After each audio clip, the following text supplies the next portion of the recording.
Hi, I'm Kathy Cassidy, a clinical forensic therapist, and today's video is a continuation of the other 3 videos about symptoms of sexual abuse, but this will be more towards the preteen and teenager, which is really a tough description for me to give you of symptoms to look out for, because parents and caregivers know that this is a tough age anyways. Remember, you guys, remember, what I'm telling you is not a science. Some of the things I'm going to mention, a lot of teenagers just have in general. I don't want you to see that symptom and be like, oh my gosh, the video said this, 911. It's not that.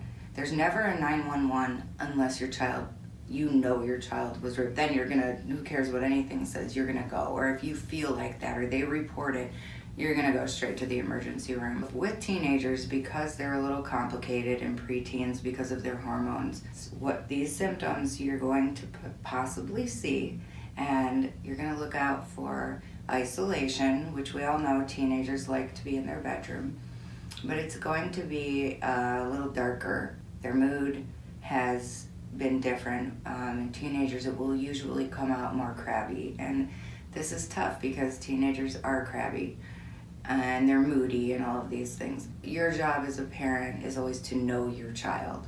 Know your child. It's important that we know our children. We know their personalities. So when you see that suddenly they, normally are out with you or the family, depending what the household is like, and then suddenly they're not coming out of their room anymore. Suddenly they're not eating or they're overeating. You can ask them, how did you sleep last night? So there's going to be more conversation involved in identifying symptoms with a teenager. You're keeping this mental file of your child at all times. If you do still do their laundry, it's the same as the littles. You want to notice, is there anything going on? I'm not saying to go hunting for their underwear, because that's weird too. But if you notice anything, you notice, if you have a daughter or a son, you notice an odor coming from them, take them to the doctor, find out what's going on. What is the odor from? Bladder infections, yeast infections. With boys, they can also get infections.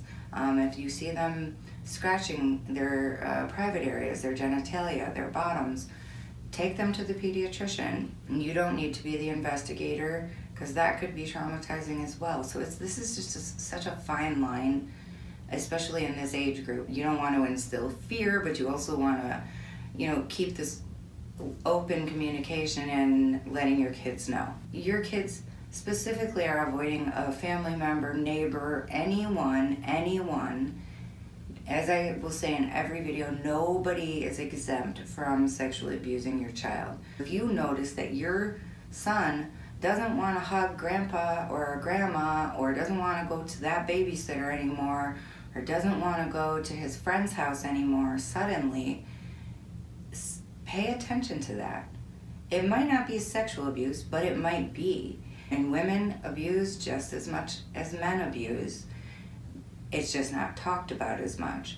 And boys are sexually abused just as much as girls are. Never force your child to hug people or kiss them or sit on their lap if they don't want to at any age, regardless of how the other person might be hurt. This is how you're going to instill boundaries. But for the sake of this video, pay attention to who they're avoiding. On the same hand, pay attention to who they're clinging to. If they always want to be with grandpa or grandma, and make sure that you're trying to speak with them in a neutral, comforting tone versus an angry, shameful, or accusatory, or fear. So the way that you react to things, the way that you respond to things is crucial in identifying abuse and also healing abuse. A lot of parents don't actually want to know about abuse, and whether people find that surprising or totally understand it, that's the truth. Because once the caregiver or parent finds out that maybe their wife or husband was the abuser, or their grandma or their grandpa or whoever, that means they're gonna morally need to make a change. And a lot of people don't want to make a change, or they're not in a situation financially to make a change. So they live in denial, knowing or having a very good feeling that their child's being abused. I hope you don't do that, and I hope you mostly talk with your kids. Be aware of their physical symptoms. Be aware if they're isolating, if they're going into some sort of depression, if they're acting out sexually, if you notice they're being very promiscuous, being sexual with a lot of people. Yes, it's common, but that doesn't mean it's normal. So you want to check in with them. And it might not always be sexual abuse, but it's definitely stuff that you want to step in as a parent. The blood, any infections, if you can't get a hold of your pediatrician, go to the emergency room. It's better to be safe than sorry. It's better to protect your kids and intervene as soon as possible. For the sake of this video, pediatrician, first stop. If they're not available, can't hurt to go to the emergency room. Next step, get a therapist. And make sure if you get a therapist that you specifically make sure they are experienced in sexual abuse, because it can easily be missed. It's missed by a lot of doctors, a lot of healthcare professionals, a lot of teachers, a lot of parents. So therapists, make sure you're seeking out someone who is skilled and has knowledge of how to handle that, and they will be your guide. So that's it for today's video.